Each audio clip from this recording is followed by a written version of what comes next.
Freestyle Drive, another episode for y'all. I'm in Brooklyn today. My brother Shah Leezy. Yo, what up, What's Lebanese? going on, my man? What's going on, man? My Iranians Iranian. do it great, Yeah, baby. yeah. You already know what time it is. My Persian Shiraz. brother right here. My sir. Iranian brother right here. It's a Yes, deadly yes, combination, Iran and Lebanon. Yes, sir. Yes, sir. Shit, They can't hold us all down like that. I gotta check the back, make sure Homeland Security ain't following Uh-huh. us, you know what I'm saying? Twice. Double take. No doubt. You got a new album out called Shiraz. Yes, sir. Yes, sir. You just released it in November, I believe? Yes, just 2 weeks ago. You know, we're doing great. We just hit 10,000 streams in total right now. You know, I'm really proud of that. Independently, what we've been able to do.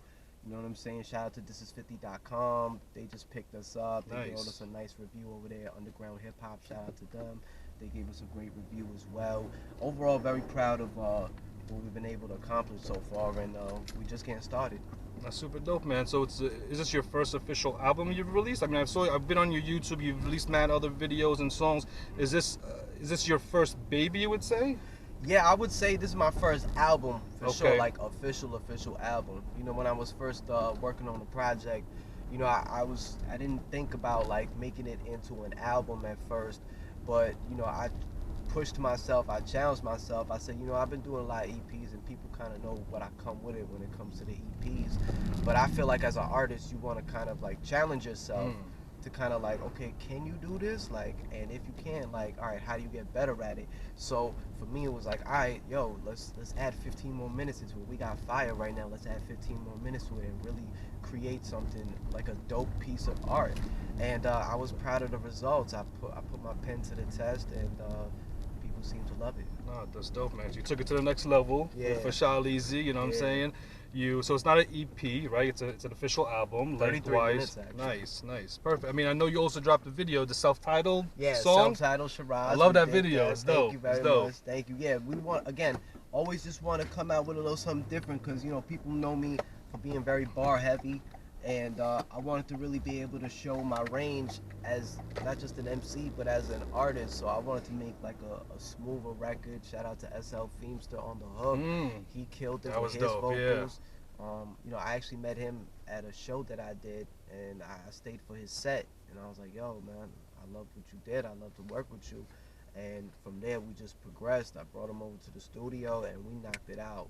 Nah, man, I like the visuals too, man. You got flamboyant in the video. Yeah, you know what I'm saying? With the beat is dope, you know, smooth. You know what it reminded me of? The whole album cover and everything. You know, we'll talk about it, but it would have reminded me of like when I go like vinyl hunting, digging in the crates. You find like those 70 album covers, maybe 80s. I'm not sure, you know, but it's like the old school album covers. I'd be like, yo, this is dope, and that's what it reminded me of. So that was another thing that I did. I was really looking at like those old school, like back in the days, early 90s, like hip hop vinyl covers and stuff, and you see like all like the sexy ass women and shit like that, like on there and things. And I was like, oh, that's so hot and stuff.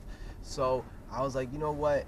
We did 2 photo shoots for it. The first photo shoot we did, you know, I took the wine, I put the logo on it and stuff, and I was like, okay, that's gonna be the cover art. But then, as I said before, when I added more songs to it, I wanted to kind of give the album a whole facelift. So I was like, yo, you know what?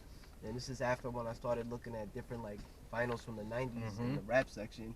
I saw the girls and stuff that kind of inspired me. I was like, yo, what if we get like a really bad chick and like just have her like hold the 2 Shiraz wine bottles to cover herself up? Like I think I think that'll be a little more lusty, and it'll you know, curiosity, you know, people be like, whoa, what's that? You know what I mean? I'm always into that. It's a little risque, exactly. A little risque. Like, it's almost like the Luke Miami, you know, what's the group called? I can't think of it right now. You know, they was doing, you know, all the sex themed songs and stuff like that. That's what it reminded me of, but more classy though. It's classy, yeah. Kind of play with those lines and stuff, you know. I mean, you know, obviously there's wine on the front cover. Right. You know, you named it Shiraz. Right. That's also a city in Iran. Yes. Did you name it after the wine, after the city? Where did the name Shiraz come from? So we kind of like hit on 2 cylinders, being that like my family's from Shiraz, the country. Shout out to Shiraz, the city. You know what I mean? So your family's from Shiraz in Iran? Yeah. Nice, okay. So like I wanted to kind of like, you know, pay homage to them. And then being that the producer of the album, Get Large, is from France, shout out to Get Large, and being that France is like the biggest like production of like wine and all of that, and they make Shiraz over there, I was like, yo, it's be a great way to like cross collab, like your world meets my world and stuff. That's and it's dope. on brand with everything that I do, because like when you go and look at my discography, you see a lot of it has like a lot of Middle Eastern themed I titles noticed that. and Yeah, stuff. yeah. Because I always feel like it's important to rap. It's always Habibi raps. Yeah, Habibi raps. You know what I'm I saying? see you getting busy with the Habibi things, you know, and Yeah. repping our people, repping our culture and everything. You Yeah, know? man. I think it's important because I feel like um, we in entertainment, and I said this in the album too. I said representation in the form of entertainment. We've been in them stone ages. Think it's time we get a facelift. And what I'm really just trying to say is like, this is entertainment is kind of like a field where we haven't really like we're having a hard time really breaking through because there's not that much representation of us. So I just wanted to be able to tell my story. You mean Middle Eastern Middle MCs? Eastern, yeah, Middle Okay. Eastern MCs Yeah, and stuff. yeah. So I feel like a lot of the times we have to kind of like sneak in and come in with like a different veil on us, like, oh, I'm a gangster, or I make it rain in the club or something like that. But like we never really are able to show it. We gotta sneak it in and stuff like that. And I've seen it with like French Montana. I've seen a little bit with Khaled too. Like he'll try to he'll put his hands up like prayer move, like stuff on the album covers. Yeah, like yeah. we always gotta sneak it in. And that a black artist used to do that like 50 years ago. They used to do that. So when I see that and I see the history of it, I'm like, okay, yo, that's us. Like we in those building blocks again where we're sneaking stuff in. But me, I'm coming in with the driving force. Like like boom, beans, rice, and lamb. Boom, Iron Sheep Tape, Shiraz. Like no, in your face, we here. You're not hiding that. Like No, like I'm for not like hiding that. like a Middle Eastern MC to break through the industry, they gotta kind of play the game and kind of like hide that identity part and be more like you said, like street gangster, whatever, pop, whatever, Yeah. And not rep their culture as much. But it looks like once they do reach, once they reach that mainstream success, people want them to kind of give back or look back and like you don't have, like people get disappointed with DJ Khaled, for example, like he's not repping Palestine as much, for example, so people get like, yo, you're successful, you're a millionaire now, you can say a couple more words, that so does it work where people reach that success and end up repping their culture after because they're comfortable, or sometimes it seems like they get caught up in that and don't change? I feel like when they hit a certain number or a certain tax bracket in their career, like their career takes off, then they turn around and say, then they start putting girls in hijabs and like, they start shooting videos that are very more like Middle Eastern oriented and stuff. Yeah. And like whole time, like there'll be people that'll be like, oh, I didn't even know you were Middle Eastern. Oh, I thought you were like Puerto Rican or something like that. You know what I'm saying? But again, like what I'm trying to do is I'm starting from the ground up. Like, I'm not waiting to like hit a certain number or a digit to be like, all right, yo, by the way, surprise. Like, nah, like it's like, nah, this is what we doing right now. We're gonna push it and make it cool and stuff. And I think the results have spoken for itself. I've become an established brand right here in New York City. That's dope, man. You're born and raised in New York City? Born and raised. Have you been to Iran at all? Oh, absolutely. I Nice. mean, last time I went was a long time ago, but I used to take frequent trips in the Dope. summertime and stuff. So you're familiar. See, that's the other thing. Like, to be fair, maybe some of these Middle Eastern artists don't really have the connection to back home as much, maybe. So Right. they, you're born and raised in New York. So people, they are gonna think you're Puerto Rican or Dominican or something. That becomes your identity. That's what growing up, everybody thinking I'm Puerto Rican. You know what I'm saying? I'm like, but then they see me speaking a different language. They see my grandma with a hijab. So they see me interacting with people of different West Asian cultures and stuff. So they're like, then they know, but automatically they assume I'm a Spanish-speaking New Yorker. You know? Right. But then still we have to kind of like embrace our culture as well and say, yo, we're part of the culture as well now. You know what I'm saying? New York, hip hop is universal, obviously, worldwide and everything. So what was it like growing up as a Iranian American in New York? Oh, I mean, I didn't realize I was Iranian American until like 9/11 really hit. You know what I'm saying? And I'm sure you can dig that as well. Like at that time, like, I mean, I knew I was different, but when 9/11 happened, and I was just like in the 6th grade when that happened, like that's when I realized like Like when the racism started hitting and stuff, I realized like, wow, like no, I'm different. You like, grew up on Staten Island, from my understanding. Okay, which is very conservative, Very more conservative, yes. more right wing racism on compared to the other boroughs at least. Oh yeah, it's the South of New York. So like, true. When we start, if you think New York is like America, stuff like that, like the South, you like Staten Island, they always joke around. They say like we like the Florida of like New York and stuff like that. You know? But yeah, like when that happened, it was like a really tough time for me because I was like, I was getting into fights, but it taught me to be tougher. You know what I mean? And I was always constantly like questioning myself, like, yo, man, I hope people don't be asking me where I'm from, because once people ask you where you're from and you say like, oh, Iran or whatever, the follow-up question gonna be like some shit like, oh, are you Al Qaeda, or is your uncle this, or your uncle related to Saddam, or sometimes it's jokes, sometimes it's just jokes, shit talking, but still it just kind of gets on your nerve. It works on you a little bit. You know what I mean? Or it's something other people who aren't from our backgrounds are not gonna hear or experience. They'll experience their own racism, their own version of discrimination, but not the Al Qaeda terrorist motherfucker. You know what I'm saying? You know. So then, like as time went on, I began to embrace it, and then I wasn't even holding it back. Like people come, I'm from Iran, like on some like I was like on edge around that time. You know what I mean? Like what? Like, I want to tell this. Like, when I went, some of my boys used to make this joke. Like before 9/11, when people would tell them, "Oh, you Puerto Rican?" Like, nah, we're Arabs. We're proud. I'm Lebanese. I'm Palestinian. We're proud. After 9/11, "Oh, you Puerto Rican?" Yeah, I'm Puerto Rican. Yes. Oh yeah. Yep. People be high. I've seen that aspect too. People hide behind. It's a reality, bro. It's a reality.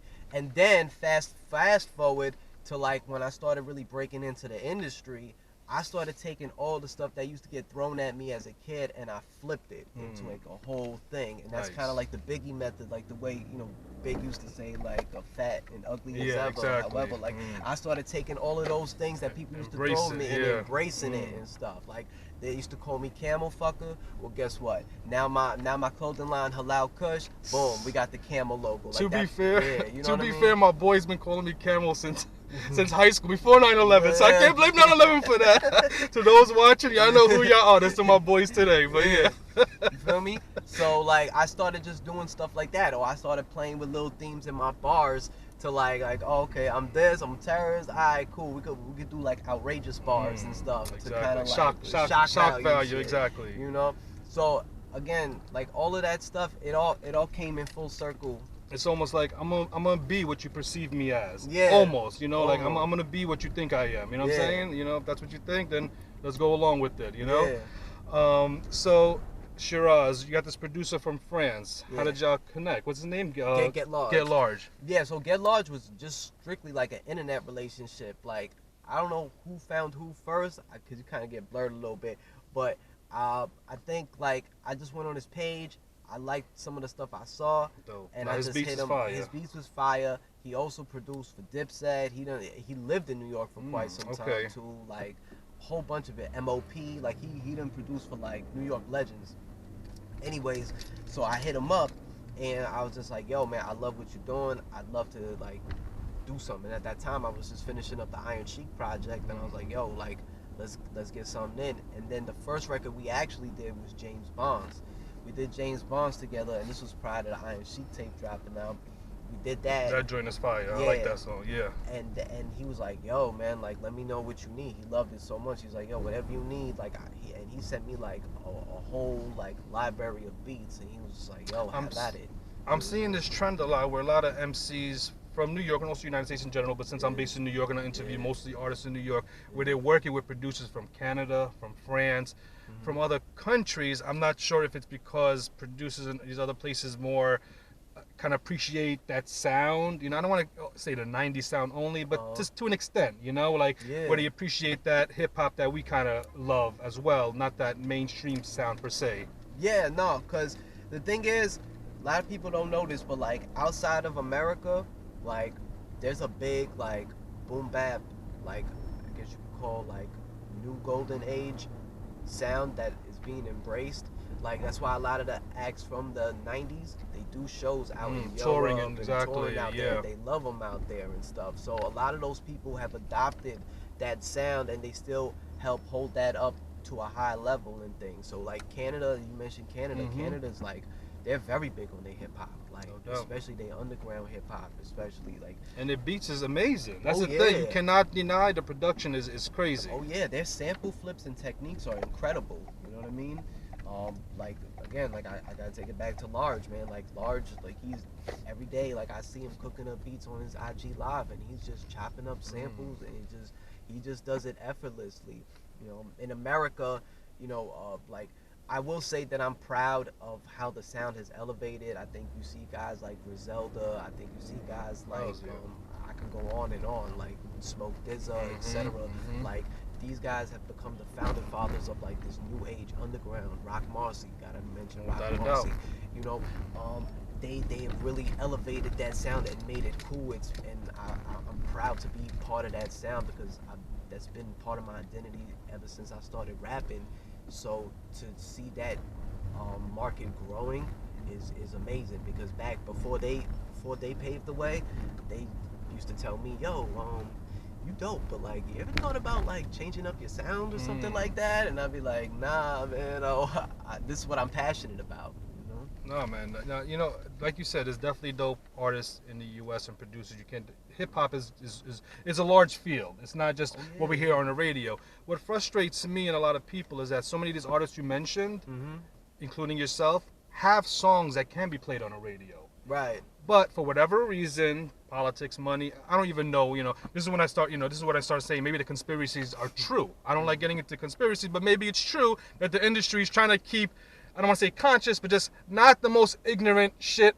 Or on the, if you got to be the most ignorant to get it on the radio, but you could do a dope ass song. You be Smith and Wesson. You have an amazing single, and it won't get played. Right. Talib Kweli, it won't get played, and it's a totally radio friendly single. Right. So like, is it a conspiracy or is it just there's no love for the underground? Like what's going on here? Just corporations? Like, I mean, I think it's based on like it always comes back to the dollars. You know what I'm saying? And what makes a company money. So if you got a 17, 18-year-old kid who's doing over millions of views on TikTok, for instance, and they're doing a dance move, or they're doing like a real catchy, like 15-second IG reel or whatever, and it's doing numbers, well, guess what? The label is going to take what has always made them money. So if the 17, 18-year-old kid can give them 1 year and then they burn out, no problem. I go get another person and they'll do the same thing. Yeah. Next.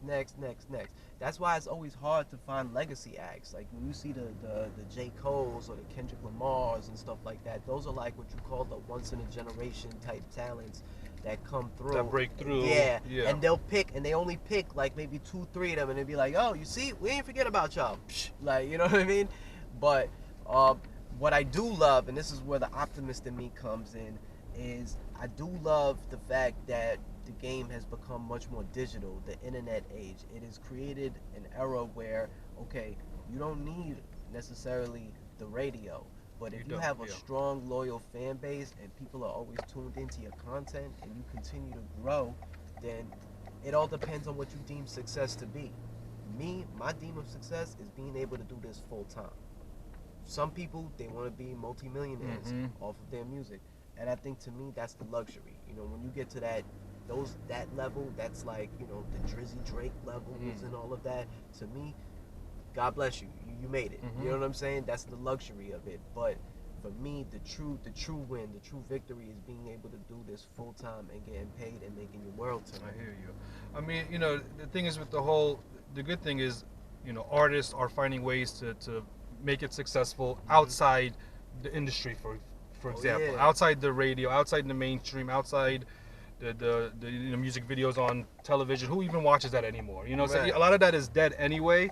So a lot of artists like yourself and just artists in general, they do that independent route. And if you get a mainstream look here and there, you know, alhamdulillah, but it's like that's not what you're aiming for necessarily. Yeah. You're aiming for, like, you build your fan base so they can support you throughout the years when you're touring, performing, releasing music and things like that. So maybe the mainstream did everybody a favor by kind of closing the door, by kind of forcing people to find other ways to survive and release their music. There's so many ways to make money, man. Like niche rap, I feel like we in the era of niche rap now. Like there's going to be a market for everything. Like the market that I'm in, it's an ever-growing market. You got guys like Rome Streets, guys we've been on your show before. Yeah. Like amazing. This is what I'm talking about. It's a community that's growing and growing and growing. So within itself, you're gonna have an industry within the industry. So two things could be true here. You could have the 17, 18-year-old kid that's like, you know, has a more popish sound that's gonna be more suitable for like, you know, I don't know, the 13-year-old audience or whatever. But then you'll have like more seasoned acts that people will say, hey, you know what? I like that. I don't want to just the one person that has one hot record. I want somebody that can be able to consistently come out. Yes. And that's what guys like, again, I go back to guys like Griselda. They're to me seasoned acts. Even though they're brand new in regards to mainstream industry. Yes. They know how to perform. They have stage presence. They know how their videos are supposed to look. They have their aesthetic with their records. A lot of these acts that break out, like going viral, they don't have any of that stuff. They don't know how they want to dress. They don't know how they want to look. They don't know what kind of identity music they want to make. And it shows, because what happens? They burn out 1 year later. Or they're trying to follow a formula, or trying to follow the Exactly. I mean, you know, like you said, like with Benny the Butcher, he just signed with Def Jam, right? Right. He just signed, so he built that independent career until he got the look from the you know, big label, you know, Exactly. which is great, amazing. I mean, he grinded, he worked really hard. But it's still frustrating when an artist like Rome Streets, who's amazing, you know, it's like, our people, you know, it's like he's releasing crazy dope music, but are people really? Is it reaching? It should reach a wider audience. That's what's frustrating. Is that yes, he has his fans. He's touring. He's with Griselda now. He's doing dope shit. Right. But at the same time, it's like, where's the line between I'm doing dope shit for the culture, hip hop, my fans, and like, fuck man, I need a better look here. Right. I want to make more money. I want, you know. Nothing's wrong with that either. Nothing's wrong with that either. For sure. I mean, you bring up like valid points. I feel like all of these things, with time, it gets better, and it is frustrating. I feel like everybody goes through it. I go through it at times too. Like, man, you know, I wish I was up here, over here, but you can't really trip over that a lot of the times. You just gotta really enjoy the ride, have a positive attitude about things, and most importantly, enjoy the music that you make. You really can't control a lot of the other forces that are around you, but what you can control is your own destiny, and you know, you just gotta keep pushing forward. You know, basically what I'm saying is, how far can respect, you know, get you? You know, like people are gonna respect you. Yes, they love you. Oh, he's a man. Yeah, I love his music. But then, are you spending money on the album? Are you going to the show? Like, there's a lot of bullshit talk too from the underground fans as well, where they don't put their money where their mouth is. You know. That is true. And you know what? And that's my signal of distress to the fans of our market of hip hop and what we do. Definitely is this, that like, if you want this to keep growing and getting bigger, definitely support us. Definitely, you know, show up to our shows. Put money in our pockets, you know what I'm saying? Like, because we work hard, we push hard to make that happen for y'all. So it's like, so when you see a Rock Marcy selling out Sony Hall and stuff, yo, understand how difficult it is to do stuff like that. You know what I mean? Acknowledge that, and let's help push it even further. You know what I mean? The same way you have a DJ Academics, right? Who's really big on trap artists and promoting drill artists or whatever. Like, I think we need to have our own DJ Academics who's like, you know, popular, viral or whatever, and then like bringing us on the shows and stuff. Like, there's a lot of things in the community, things that you yourself, that's why I started this show, that are doing. Like, you are pushing forward, and I think that's very important. And I've seen the artists that you have there, because now look, as I said, guys like Rome Streets, you had him on your show. Look at this. About a year, 2 years later, boom, now he's rocking with Griselda. Exactly. Now I'm like, that's beautiful. I'm like Rome Street. I can't get him back on the show now. He's too big now. You hear this, Rome Streets? We need a part 2. But yeah, no, Shah Leezy helping with the plug right here. Yeah, so shout out Rome, man. That's definitely why I started the show, my brother. What's to highlight dope artists like yourself, other artists that I've had on this show, who live in my city, who are amazing, and who, you know, my show isn't huge or nothing like that. It's growing. I'm expanding. I'm doing my best to get it where it is, but it has that love and respect in the underground and its fan, and I'm fine with that, because I'm not trying to make money off of it or live off of it. If it gets picked up somehow, I'll be happy with that. Don't get me wrong, but that's not my that wasn't my goal when I started it. My goal is to just have dope artists, interviews, discussion, freestyles, and push the culture further and further, you know? Right. So back to, you know, we got a little political here, but back to... Nah, you know, that's beautiful, man. Back to the new album, Shiraz, out now. How many songs are on there? 12. 12 songs, okay. And you released a video for the self-titled Shiraz. Yeah. What are you planning on doing next? Are you planning on more videos? Oh yeah, definitely. We're gonna do more videos. You know, I got a show coming out December 17th. That's gonna be great. I'm gonna get y'all with the details on my Instagram page. Definitely follow along for that. Got a new music video I'm about to shoot next month. I definitely want to do a couple of visuals for this project. We dropped a lot of records on it, and I want to give this project its just due. So definitely look forward to, like, you know, 3 to 4 music videos. Nice. I'm always pushing for 3 to 4. Even if I don't hit 3 to 4, I always want to push 3 to 4, just to really like give you that energy and stretch it out. Like when I look at this album, it reminds me of like in the early 2000s and stuff, like when artists would drop albums, they would drop like 3 to 4 videos in a year, but that's how they would stretch out the music, you know what I mean? Yes. Because they would put it on the right platforms when it used to be on 106 and Park, or exactly, like TRL, so it'll be like the blueprint will drop, but it'll have like a year and a half promo run, like, because the album just has legs. So we in the process of just giving this album just legs, man. And shout out to all the DJs that have been spinning this. Shout out to DJ Static Select. He debuted the project on Thursday on Spinoff Radio, so thanks very much to that. Nice. That's dope. We see people like that who are helping the culture expand and you know, giving artists a voice as well on their platforms, which is dope. Shout out to Static Selector for that. And you ready to get? You know, I know you get busy, Shah. Oh, I've been ready, baby. This is like my favorite part. You know, I did my homework on your platform, baby. All right, no doubt. I'm gonna get things ready for you. All right. Where can people find you online? What's the best? Instagram for sure, Shah Leezy, SHAHLEEZY. You could go into the link in my bio, my link tree. You can subscribe to my YouTube page. You can find me on all streaming platforms. Everything, man. Hit me up on Instagram. Tell me your favorite records. I'm real engaging with the fans. I always show love, post them up on my stories and stuff. All of that, man. You also got some dope features on the album. Can you talk about some of the features? Yes, I do. Shout out to my man Innocent and Greasy Amin, CPC people. Shout out to Tech. You know what I'm saying? We got a joint, Life's Crazy. Like, that joint went nuts. Shout out to them.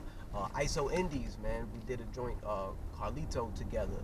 Definitely verified joint. My man SL Feemster, as I mentioned before, he did 2 joints with me. Had a great time. Killed it with his vocals. And shout out to Get Large's daughter, Luz. She actually narrated the project. So when you actually like listen to the project, she's like speaking in French and like, oh, Shah Leezy, and all that. Dope. So like, That's shout dope. out to her, man, and you know, shout out to Large again. Excellent. All right, Shah Leezy, Freestyle Drive. I'll put it on for you. Let's go. You already know what time it is, baby. The king of the Middle East. Shiraz out now. My man Lebanese Ether, Freestyle Drive. Whoa. Camel clutch flows when I said I got him tapping out. Throwing out blows for the bell, boy, you lost the bout. Rappers talk tough till they fucked on the casting couch. Word to your label, cut the cap or you lose your clout. No point in fighting them, I let the Viking then get right within. Put the blood into the pen and get the writing then. Super max bars, ain't no 25 to life with them. This that high grade, you Satifas couldn't cipher them. You crab imitate but can't authenticate. I see beef in a room full of vegans, pass me a dinner plate. Chef souffle, you sweet, throw 'em in a bake. Difficult today, and you rappers is a piece of cake. From where the next bum rapper soaring at. Where the fuck is fans saw him at to think this dude a star in that? You got him hyped, but you really got me soaring, cat. You need a dictionary for me, for him, cat in a hat. They tell these dudes you can't be taught to rap. Study the Shah classic, couldn't author that, you off with that. I clap hands, firm as daps. I get BC on the track, and every ball's a smack. Smart for solid type, kill the sound with a wilder knife. Gliding through the night, smooth as bullets from a sniper rifle. It's the Holy Ghost, known the most as a poltergeist. Hiding in your closet, open up, and I'm smiling like, boom. You Lukes don't want it with Darth Vader. I sparked the light for haters. I brought a lightsaber. A John Blazer on the mic mixed with Al Qaeda. Off with your head, crack your computer, kill your data. The top spot occupied by the sheep pop. He's not qualified to speak or even eavesdrop. Middle East beast, hold it down with a key lock. I'm the Tupac of the Ox. They call me Tupac. The king of the Middle East. You ain't never met a Habibi that talk shit like I do. Shiraz out now, Lebanese ether, Freestyle Drive, you already know what time it is, baby. Shah Leezy. Woo, Shah Leezy getting busy in the car, Freestyle Drive. Yeah, new project, Shiraz out now, my brother. Yes, sir. Thank you so much, appreciate you being on the show. Thank you, my brother Lebanese. Habibi to Habibi, Ox spot to Ox spot. You know we coming for the top spot. You said, what'd you say? You said you the Tupac of the Ox? I'm the Tupac of the Ox, they call me Tupac. That's it. That shit is fire right there.